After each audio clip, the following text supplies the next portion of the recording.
Who is this God of creation? These are concepts by Dr. Henry Morris. Let's see, since we have examined the universe rather extensively,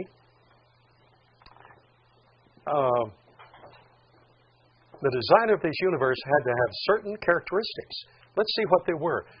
These are observed effects, limitless space. So the person who could create limited space must be infinite. There's endless time, perpetual motion. So that person must be, with endless time, that person must be eternal. With perpetual motion in every single cell, perpetual motion in every single atom, that person must be omnipotent. There's unbounded variety. Every person I see before me is different.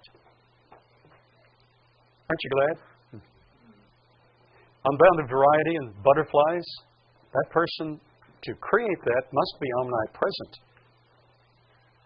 There's infinite complexity. That person must be omniscient in order to create that.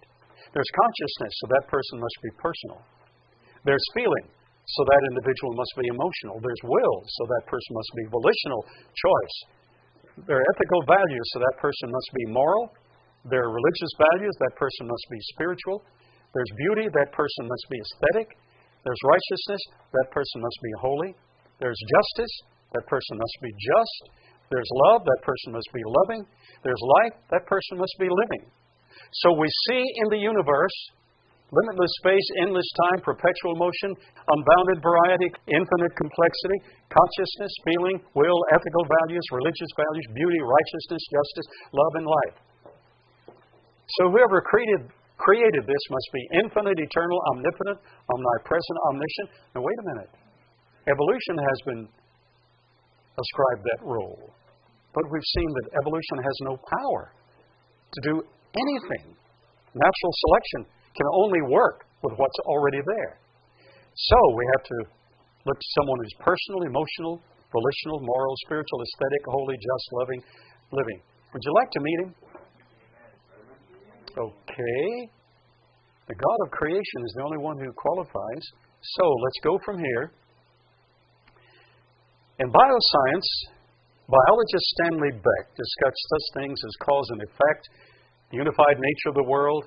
He then admitted that each of these postulates had its origin in or was consistent with Christian theology. Wait a minute. You mean there's an old book we should have been reading all along? In the journal Nature, this contention was supported by Colin Russell. Nature is the world's most prestigious scientific journal. He wrote in Nature, it is widely accepted on all sides, they just don't talk about it much, but on all sides, far from undermining it, science is deeply indebted to Christianity, and has been so from at least the scientific revolution. Recent historical research has uncovered many unexpected links between scientific enterprise and biblical theology.